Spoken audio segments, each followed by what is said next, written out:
Misteri dark matter atau materi gelap. Pada ilmu sains dalam bidang astrofisika, kata-kata dark matter atau materi gelap sudah sangat dikenal, meskipun para astronom masih belum juga mengetahui keberadaannya. Ini adalah suatu hal yang sangat penting untuk mengetahui misteri dari isi kandungan alam raya ini, karena masih banyak yang belum kita ketahui hingga saat ini. Alam raya itu sangat kompleks, di mana itu menyimpan rahasia-rahasia yang sangat luar biasa. Apakah ini berlebihan? Rasanya tidak. Coba lihatlah di langit dan renungkan, apa saja yang di atas kita itu, dan apa saja isi seluruh materi dan cahaya di atas langit yang kita lihat. Apakah yang dilihat mata kita itu adalah bagian dari seluruh isi alam semesta? Bisakah kita percaya dengan mata kita sendiri? Sebenarnya, apa materi gelap itu? Dan kenapa ia disebut materi gelap? Pada zaman Yunani kuno, para filsuf mengutarakan, semua elemen pada alam semesta terdapat 4 jenis, yaitu udara, api, air, dan tanah. Di saat itu belum dijelaskan bahwa keadaan suatu materi sebenarnya sangat jauh lebih luas daripada yang kita ketahui. Sekarang kita menemukan bahwa materi dan partikel memang sangat luas daripada yang dikatakan sewaktu dahulu. Sekarang para ilmuwan telah menemukan materi baru yang dianggap mereka sangat penting untuk mengetahui asal-usul dari alam semesta. Materi itu dikatakan sebagai dark matter atau disebut dalam bahasa kita materi gelap. Materi ini disebut materi gelap karena kita belum dapat menamakannya, sebab belum diketahui apa komposisi yang sebenarnya dari materi ini. Materi gelap adalah suatu materi yang tidak dapat dilihat, diteliti, dan dideteksi dari radiasi yang dipancarkan. Ini adalah materi yang tidak kasat mata dan hanya bisa kita bayangkan saja. Di Hawking radiation pada black hole, ini adalah simulasi bahwa materi gelap itu ada. Materi gelap adalah merupakan tipe materi yang tidak teridentifikasi bersamaan juga dengan energi gelap, baryonik, dan neutrinos. Kurang lebih 80% dalam alam semesta terbuat dari material yang tidak dapat diteliti oleh ilmuwan. Bayangkan jika ada suatu hal yang sebanyak itu di sekitar kita, tapi kita belum paham apa maksud arti dan tujuannya. Perhitungan dari material ini pun masih belum dapat dihitung dengan jelas sebanyak apa isi kandungan yang sebenarnya. Mereka memastikan bahwa itu terdapat 1/4% dari alam raya ini. Mengapa para ilmuwan begitu yakin? Awal-awal referensi dari materi gelap ini berawal dari abad ke-19. Pada gambar dari fotografi astronom menunjukkan ada wilayah gelap di langit. Di gambar ini, bintang tidak terlihat terdistribusi secara merata, dan itu terpisah atau kosong. Oleh karena itu, mereka menganggap hal ini hanya wilayah gelap yang kekurangan bintangnya saja.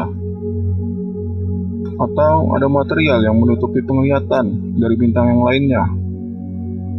Dan sesudah pada abad itu, ada seseorang yang pertama kali menemukannya. Dia adalah seorang fisikawan dari Prancis, Henri Poincaré. Seperti para ilmuwan yang lainnya, Poincaré mempelajari perbedaan antara massa dan energi elektromagnetik.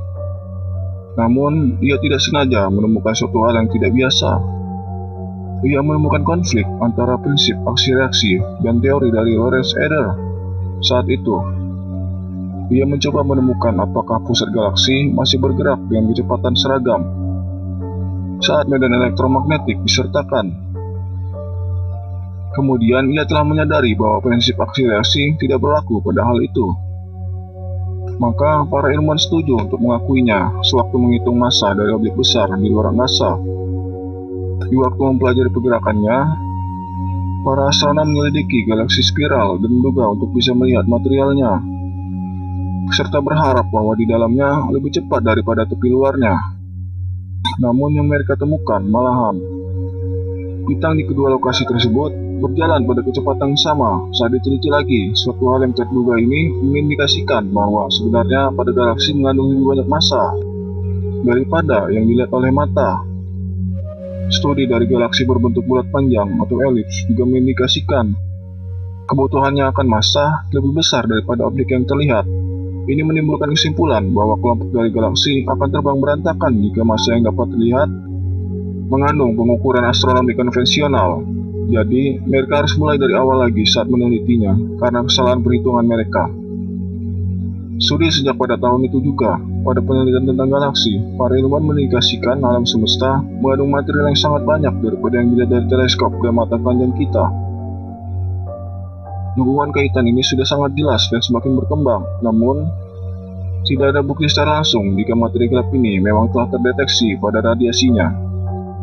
Meski sudah ada kemungkinan besar dalam beberapa tahun terakhir, tetap materi gelap memang menyimpan sangat banyak misteri. Dan bukti yang lebih jelas lagi dari adanya materi gelap adalah adanya lengkungan dari bintang pada galaksi-galaksi dan perbandingan grafik antara percepatan dari bintang versus jaraknya dari pusat galaksi. Para astronom akhirnya dapat menentukan distribusi dari masanya. Secara tipikal, bintang yang ada di pusat galaksi itu harus bergerak lebih lambat daripada bintang yang agak dekat dengan pusatnya.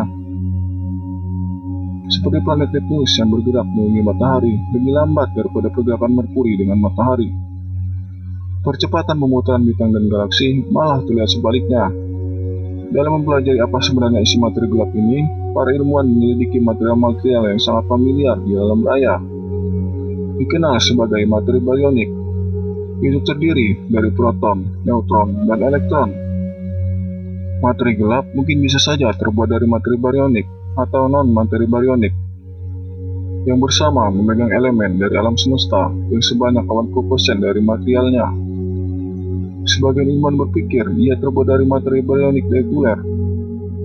Secara potensialnya dapat diteliti pada bintang kecil yang dipanggil brown dwarfs dan white dwarfs atau katai coklat dan putih, dan juga bersama bintang neutrino lainnya. Ia ada pada bagian black hole supermasif. Tetapi objek yang susah dilihat ini mungkin memegang peran yang dominan dari yang diteliti oleh para ilmuwan sekarang yang saat ini sedang mencari masanya yang hilang. Sementara yang lainnya, mereka lebih menganggap jika materi gelap itu lebih eksotik karena mengandung suatu hal yang mereka pikir memiliki banyak teka-teki dan kunci yang penting di alam raya ini. Ya, itu adalah unsur penting dalam panduan alam semesta. Namun, rata-rata para ilmuwan berpikir, konon kalau materi gelap itu tersusun dari materi non-barionik, yang mengarah pada hipotesis WIMP atau dipanggil Weakly Interacting Massive Particles, yang memiliki ratusan kali dari massa proton. Namun, reaksi lemahnya dengan material yang normal membuatnya lebih susah untuk dideteksi. Partikel hipotesis neutrinos masif lebih berat dan lambat ketimbang dengan neutrinos biasa, yang termasuk kandidat yang penting juga. Meskipun partikel ini masih belum dapat diselidiki secara lebih mendalam. Neutral aksian yang lebih kecil dan ucacat neutrinos dapat menjadi potensial hipotesis pengganti dari hipotesis dark matter atau materi gelap. Jadi, banyak ilmuwan yang menganggap materi gelap yang mereka cari ternyata adalah sesuatu yang lain, yang tidak jauh dari anggapan mereka, dan ketiga kemungkinan ini ada karena hukuman dari gravitasi. Yang menjadi pertanyaan juga adalah, jika para ilmuwan tidak dapat melihat materi gelap, bagaimana mereka tahu itu ada? Inilah hal yang penting perlu diingat. Albert Einstein menunjukkan bahwa objek yang masif di alam raya dapat menikung dan membelokkan cahaya di sekitarnya. Dipanggil dengan nama gravitational lensing atau lensa gravitasi, mengizinkan mereka terlihat sebagai lensa. Dan dari kemungkinan dalam mempelajari lensa gravitasi ini, para astronom dapat menciptakan peta dari materi gelap di alam raya. Selama beberapa dekade, pemburuan tentang partikel materi gelap telah menimbulkan banyaknya kemungkinan, tapi sejauh ini manusia masih belum mendapatkan jawaban yang jelas. Apakah materi gelap itu neutrino, aksion, atau sebuah figmen dari imajinasi kita? Namun yang pasti, mereka masih terus berusaha memberikan kita jawaban. Kesimpulan dari video ini adalah, dark matter atau materi gelap ini akan masih menjadi banyak pertanyaan bagi umat manusia, dan tetap menjadi salah satu misteri yang terpenting di alam raya ini. Bagi manusia, alam semesta banyak menimbulkan jutaan teka-teki yang sangat rumit.